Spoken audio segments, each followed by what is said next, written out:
masyarakat Indonesia. Semoga sehat selalu, salam ceria dari kami Puskesmas Banten Biak.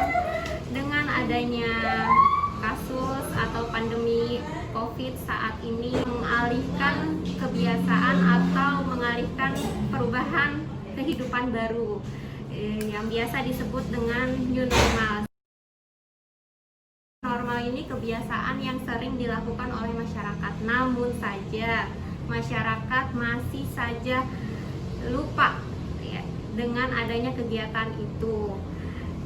New normal adalah suatu perubahan perilaku atau kebiasaan untuk tetap menjalankan aktivitas seperti biasanya, namun dengan selalu menerapkan protokol kesehatan. Saya garis bawahin di sini, dengan protokol kesehatan selama masa pandemi COVID. Ya, selama masa pandemi COVID. Himbauan ini dari pemerintah untuk menganjurkan agar kita tetap hidup sehat berdampingan dengan adanya wabah pandemi COVID di negara kita. Protokol kesehatan diantaranya yaitu lebih berjarak atau berjaga jarak antara satu orang dengan orang lainnya di tempat umum maupun di dalam rumah, bekerja di rumah, belajar di rumah, beribadah di rumah tetap diutamakan. Pertemuan di ruang publik diizinkan, namun saja menjaga jarak antar satu orang dengan yang lainnya dan membatasi kuota tersebut. Kemudian lebih bersih, artinya lebih bersih itu tempat cuci tangan dan hand sanitizer disediakan oleh panitia setempat, atau hand sanitizer itu kita pribadi membawanya kemana-mana dengan adanya perubahan kebiasaan pada saat pandemi ini.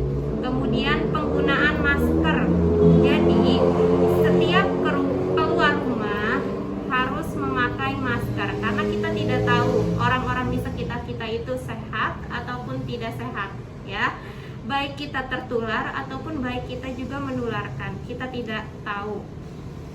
Selanjutnya ada disinfektan rutin ruangan sekitar, artinya selalu membersihkan ruangan tersebut.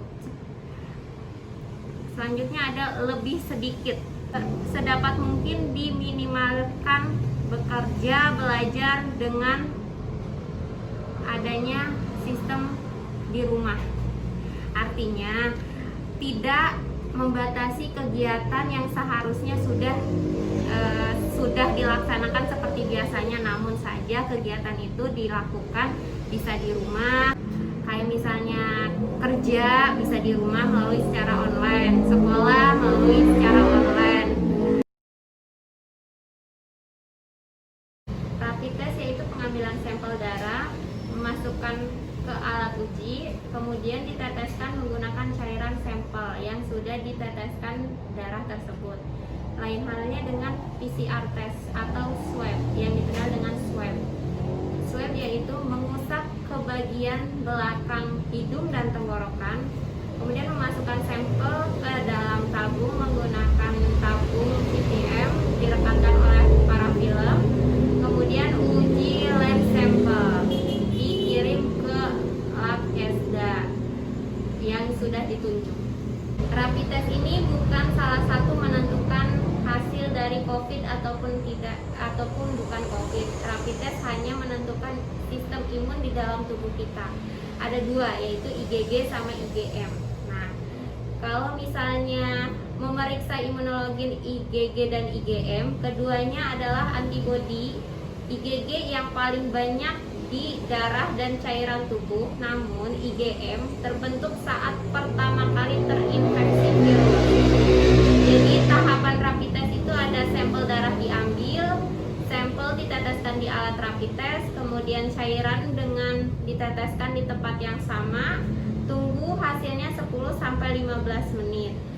Jika IgM dan IgG-nya positif atau reaktif, itu dikatakan dibacanya rapid test reaktif, artinya sistem imun di dalam tubuh kita sedang menurun atau sedang tidak baik dalam kondisi kesehatannya. Tapi kalau misalnya IgG sama IgM-nya tidak terlihat, hanya terlihat garis satu, artinya dibaca non reaktif.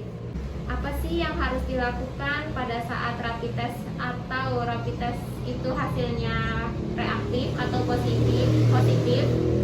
Bila tidak ada gejala di sini adalah demam, batuk, tenggorokan, gatal, dan sesak napas, maka Anda harus di rumah dan melakukan isolasi mandiri serta hubungi layanan kesehatan secara digital selama 14 hari. Isolasi mandiri selama 14 hari.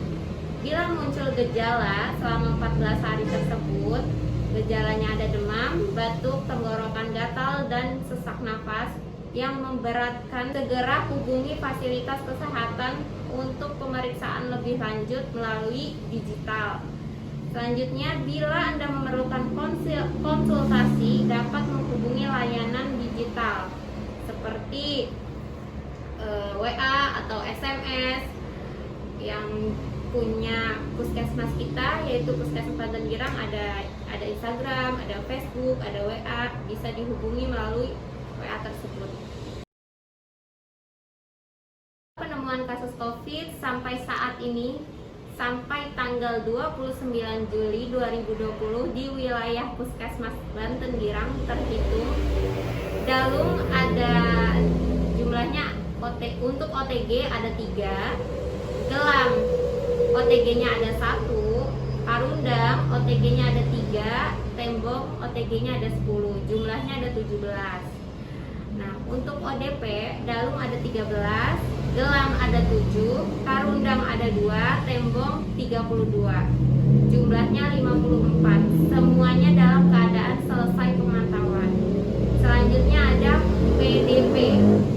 PDP di Dalung ada 1, di Gelam ada 1, di Karundang 0, Tembong 0, jumlah di kami adalah 2.